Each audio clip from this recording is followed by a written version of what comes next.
पुश्तैनी किताब और रहस्यमयी हादसे भाग 2। डियर लिसनर, कल आपने सुना कि उधर जोधपुर में सौरभ और सानवी की जैसे तैसे अमावस्या की रात निकल ही गई और अगले दिन दोनों जब उठे तो सब कुछ नॉर्मल था।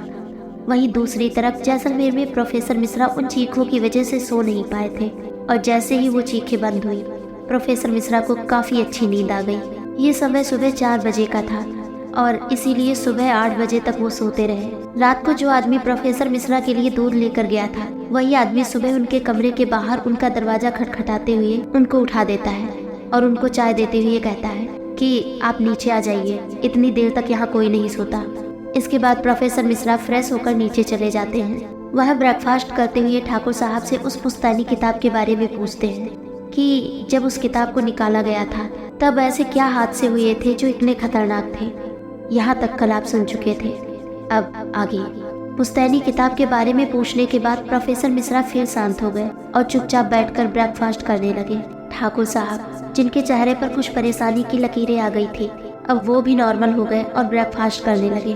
अपना ब्रेकफास्ट खत्म करने के बाद प्रोफेसर मिश्रा फिर से ठाकुर साहब से पूछने लगे, आप ब्रेकफास्ट कर रहे थे इसीलिए मैंने उसके आगे आपसे कुछ नहीं पूछा। मेरा सवाल अभी भी मेरे मन में घूम रहा है, वो पुश्तैनी किताब, आखिर ऐसे क्या हादसे हुए थे उससे, मैं जानना चाहता हूँ। ठाकुर साहब फिर से परेशान हो गए और डाइनिंग टेबल से उठकर बाहर ड्राइंग रूम में आकर बैठ गए। प्रोफेसर मिश्रा के साथ साथ उठकर वहीं आए और सोफे पर बैठ गए। ठाकुर सम्राट सिंह जी प्रोफेसर मिश्रा से कहते हैं, देखिए प्रोफेसर साहब, हादसे हमेशा अप्रिय ही होते हैं, उन्हें याद करना मतलब जख्मों को हरा करना है। हमने बहुत कुछ खोया है उस बीच और हम उन चीज़ों को याद नहीं करना चाहते। बस इतना समझ लीजिए कि उस किताब को निकालना खतरे से खाली नहीं है, लेकिन क्योंकि बात हमारे शेखर के परिवार की है इसीलिए हम ये खतरा दोबारा मोल लेने को भी तैयार हैं। आज ही हम उस किताब को ज़रूर निकालेंगे। प्रोफेसर मिश्रा को समझ नहीं आ रहा था कि अब इसके आगे क्या बोले। उनके पास कहने के लिए कोई शब्द ही नहीं थे और उन्होंने चुप्पी साध ली, लेकिन उनके मन में काफ़ी कुछ चल रहा था। प्रोफेसर मिश्रा अपने मन में सोचते हुए कहते हैं, आखिर ऐसी क्या बात हो गई थी जो ठाकुर साहब नहीं बता रहे। लेकिन जो भी हो, अगर ठाकुर साहब नहीं बताएंगे तो कोई और बता देगा, पर इस हवेली में तो मुझे नहीं लगता कि मुझे इस बारे में कोई कुछ बताएगा भी। इसके लिए मुझे कुछ समय के लिए यहाँ से निकलना ही होगा। ठाकुर सम्राट सिंह जी प्रोफेसर मिश्रा से कहते हैं, क्या हुआ प्रोफेसर साहब, आप किस सोच में खो गए? कहीं आपको हमारी बातों का बुरा तो नहीं लगा? माफ़ कीजिएगा, लेकिन आई होप आप हमें समझेंगे। प्रोफेसर मिश्रा ठाकुर सम्राट सिंह जी की बातों पर ध्यान देते हुए कहते हैं, अरे नहीं नहीं ठाकुर साहब, ऐसी कोई बात नहीं है। मैं आपसे क्यों नाराज़ हूँगा और ना ही मुझे आपकी कोई बात का बुरा लगा है।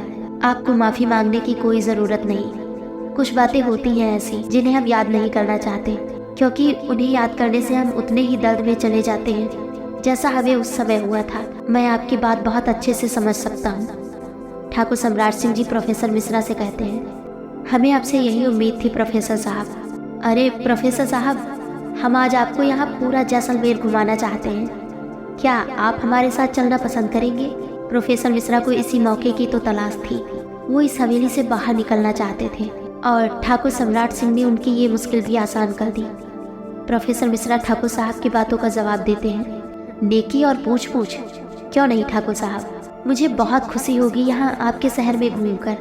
आखिर मैं यहाँ इसीलिए ही तो आया हूँ। ठाकुर साहब प्रोफेसर मिश्रा की बात पर रिएक्ट करते हुए कहते हैं, आप यहाँ घूमने आए हैं, लेकिन आपने तो कहा था कि आप कुछ पता लगाने आए हैं। प्रोफेसर मिश्रा ठाकुर साहब की बात का जवाब देते हुए कहते हैं, एक ही बात है ठाकुर साहब, दरअसल बाहर घूम लूँ तो क्या पता मुझे कुछ बातें भी पता चल जाएं और एक तीर से 2 निशाने लग जाएं। घूमने का घूमना हो जाएगा और जिस लिए मैं आया हूँ वो काम भी हो जाएगा। ठाकुर साहब प्रोफेसर मिश्रा से कहते हैं, हाँ ये बात भी आपने सही बोली, चलिए फिर चेंज कर लीजिए और हम भी थोड़ा चेंज करके आते हैं। फिर दोनों लोग साथ में निकलते हैं। हम ड्राइवर से गाड़ी निकलवा देते हैं। प्रोफेसर मिश्रा ठाकुर साहब की बातों का जवाब देते हैं, अरे ठाकुर साहब, गाड़ी नहीं, हम मेरी गाड़ी में जाएंगे। दरअसल मेरी गाड़ी सुरक्षित है और वो अभिमंत्रित भी की हुई है और उस पर जाना हमारे लिए सेफ रहेगा।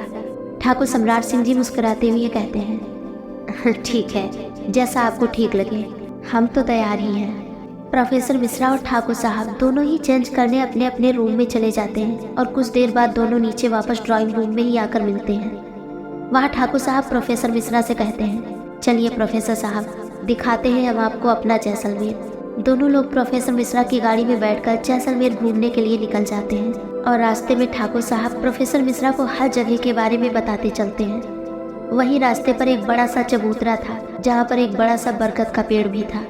उसके नीचे सारे लोग इकट्ठा थे। ठाकुर सम्राट सिंह जी प्रोफेसर मिश्रा से कहते हैं, प्रोफेसर साहब ज़रा गाड़ी तो रोकिए, यहाँ इतनी भीड़ क्यों लगी है? आखिर यहाँ ऐसा क्या हुआ है? ठाकुर साहब की बात सुनकर प्रोफेसर मिश्रा तुरंत गाड़ी रोक देते हैं और दोनों लोग गाड़ी से नीचे उतरकर उस बरगद के पेड़ के नीचे आ जाते हैं जहाँ पर कुछ लोगों के बीच किसी बात को लेकर तनातनी चल रही थी। ठाकुर सम्राट सिंह जी उन लोगों से पूछते हैं, क्या हुआ? आप लोग ऐसे क्यों झगड़ रहे हैं? आखिर मामला क्या है? भीड़ में खड़ा एक आदमी सम्राट सिंह जी को जवाब देता है, कुछ नहीं हुआ हुकुम साहब। ये दोनों लोग किस बात पर झगड़ रहे हैं? एक तो इनमें से इस गांव का भी नहीं है। ठाकुर सम्राट सिंह जी आगे बढ़कर उन लोगों का झगड़ा रोकते हुए कहते हैं, अरे भाई क्या हो गया? इस तरह क्यों झगड़ा कर रहे हो? जरा हमें भी तो बताओ। उनमें से एक जो उसी गांव का था वो ठाकुर साहब से कहता है, हुकुम साहब, इस बाहर से आए अजनबी को क्या क्या समझाया जाए? ये उस पुरानी हवेली की तरफ जाने की बात कर रहा था और जब मैंने इसे रोका तो हाथापाई पर उतर आया। जाने कौन है ये और बात को समझना भी नहीं चाह रहा। इसे हम कब से समझा रहे हैं कि उधर ना जाओ, वहाँ खतरा है और इसकी वजह से हम सबकी जान को भी खतरा हो जाएगा। ठाकुर सम्राट सिंह जी प्रोफेसर साहब की ओर देखने के बाद उस आदमी से कहते हैं, देखो उस पुरानी हवेली की तरफ कोई नहीं जाता। वहाँ जाने वाला आज तक कभी जिंदा वापस नहीं आया है। क्यों अपनी मौत को दावत दे रहे हो? और तो और क्यों उन लोगों को उकसा रहे हो? वो हमारे गाँव में लोगों के बीच आ जाएंगे। वो आदमी जो बाहर से आया था वो कहता है, आप कौन हैं और आप कौन हो जो मुझे ये सब बता रहे हैं? ठाकुर सम्राट सिंह जी कहते हैं, ऐसे तो हम आपकी तरह ही एक साधारण इंसान हैं। बस एक समय में हमारे परिवार के लोग यहाँ के राजा महाराजा हुआ करते थे। खैर ये सब छोड़िए, आप ये बताइए कि आपको वहाँ काम क्या है? आप क्यों जाना चाहते हैं वहाँ? वो आदमी कहता है, ओह तो आप है ठाकुर सम्राट सिंह जी। कुछ नहीं ठाकुर साहब, मैं बस उस हवेली को देखना चाहता था। मैं यहाँ काफ़ी समय पहले आया था और उस समय भी मैं पता करना चाहता था, लेकिन मेरा एक्सीडेंट हो गया था, इसीलिए मुझे यहाँ से जाना पड़ा। प्रोफेसर मिश्रा उन सब की बातें बड़े गौर से सुन रहे थे। क्या पता उन्हें यहाँ से कुछ खास पता चलता, लेकिन अब तक कुछ ऐसा नहीं मिल सका था। ठाकुर सम्राट सिंह जी उस आदमी से कहते हैं, यहाँ के बारे में कुछ भी पता लगा पाना खतरे से खाली नहीं है। बात मानिए और यहाँ से चले जाइए। उस हवेली के पास कोई नहीं जाता, यहाँ तक कि हम भी नहीं, जबकि वो हवेली हमारी है। ये तो आपको पता ही होगा और इस बात पर अब आगे बहस ना करें तो ही अच्छा है। यहाँ के लोग आपकी भलाई ही चाहते हैं। वो आदमी ठाकुर साहब की बात समझ गया था और बिना एक शब्द बोले वहाँ से चल दिया। ठाकुर सम्राट सिंह जी प्रोफेसर मिश्रा की ओर मुड़ते हैं और सफाई पेश करते हुए कहते हैं, पता नहीं कहाँ से चले आते हैं ऐसे लोग। उस हवेली के पास जाने की जरूरत ही क्या है? हमें ये बात समझ नहीं आ रही कि इतने लोग इस हवेली के चक्कर में यहाँ क्यों आ रहे हैं। अभी कुछ दिन पहले भी एक लोग यहाँ आए थे। चलिए हम यहाँ से चलते हैं। दोनों लोग गाड़ी में बैठकर फिर चल देते हैं। कुछ देर बाद ठाकुर सम्राट सिंह जी प्रोफेसर मिश्रा से कहते हैं, प्रोफेसर साहब गाड़ी को राइट ले लीजिए, आगे जाकर एक मंदिर है, हम वहीं रुकते हैं। प्रोफेसर मिश्रा ठाकुर सम्राट सिंह जी से पूछते हैं, पर ठाकुर साहब मंदिर क्यों?